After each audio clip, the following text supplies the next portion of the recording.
adalah gembalaku, takkan kekurangan aku. Ia membaringkan aku di padang berumput hijau. Saudara-saudari yang terkasih di dalam Kristus, selamat pagi.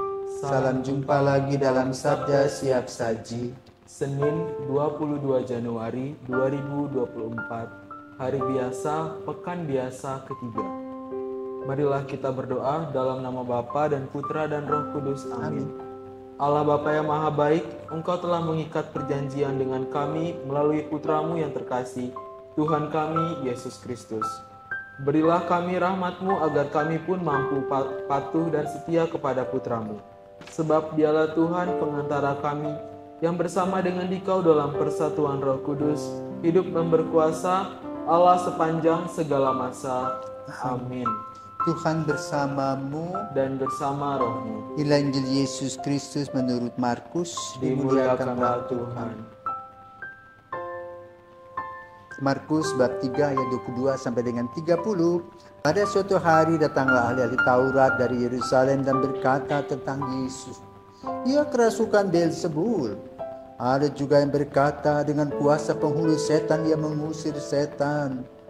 Maka Yesus memanggil mereka lalu berkata kepada mereka dalam perumpamaan, bagaimana iblis dapat mengusir iblis.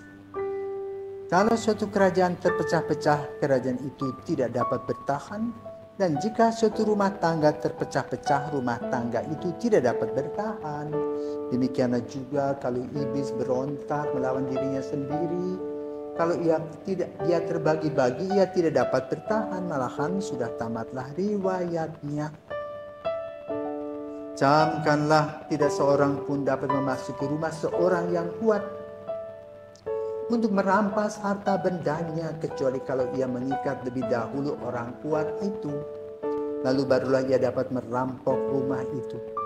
Aku berkata kepadamu, sungguh semua dosa dan hujat anak-anak manusia akan diampuni, ya semua hujat yang mereka ucapkan. Tapi apabila seorang menghujat Roh Kudus, ia tidak akan mendapat ampun untuk selama-lamanya, sebab dosa yang dilakukannya adalah dosa yang kekal. Yesus berkata demikian karena mereka bilang bahwa ia kerasukan roh jahat. Demikianlah sabda Tuhan. Terpujilah Kristus. Shalom bagi Roma. Oke, Injil hari ini berbicara tentang Yesus yang mengusir setan.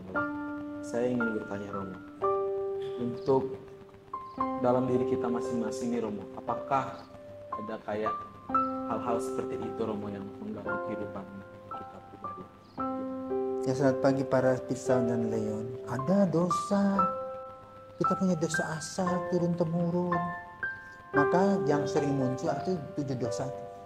Sombong, iri hati, dengki, rakus, suka ngomongin orang ini, ya itu selalu muncul dalam kehidupan kita sehari-hari loh. Maka kita harus tahu 7 dosa itu supaya tidak menginap di kepala kita. Kamu lihat kemarin waktu kehabisan itu, uskup memberikan minyak di tangannya. Tangan itu menjadi tangan ajaib. Dia bisa memtouching manusia, pegang manusia, mengusir roh setan. Padahal mau dikatakan jangan dulu mari saja. Nah, siapa yang melakukan itu? Roh Kudus. Dalam diri seorang pemuda tadi yang menjadi pastor, Roh Kudus hadir dalam diri. Maka setelah tahbisan langsung memberkati uskup, kan? Memberkati orang tuanya kan, dan memberikan berkat pertama, dan itu perlu dijaga.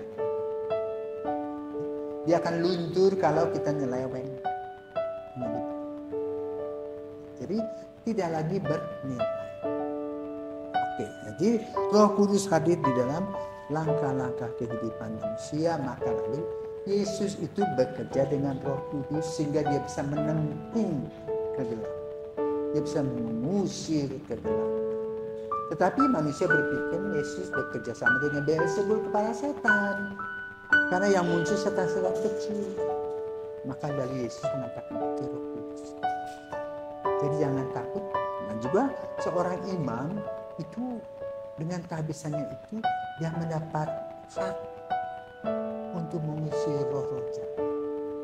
Terutama ketika dia terus tekun melaksanakan ekaristi.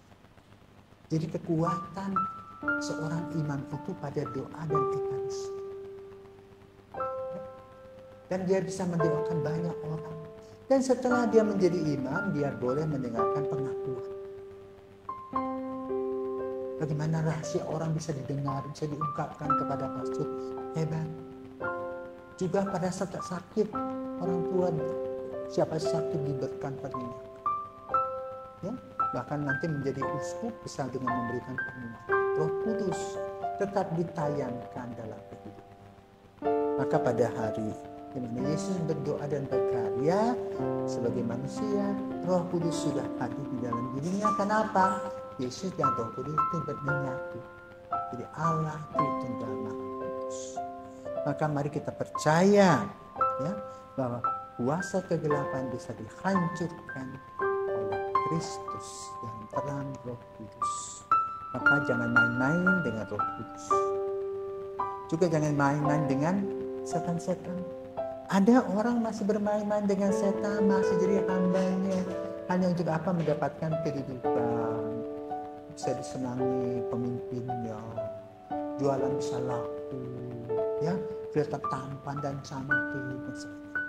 Tapi itu kegelapan semua. Kenapa? Ketika mereka memakai itu, lahirlah iri hati, dengki, dan kesombongan. Tapi kalau kita berpihak kepada Roh Kudus, kita belajar untuk tetap rendah hati dan memahami apa yang dikatakan orang tentang kita, biarpun kata-kata itu menyakit.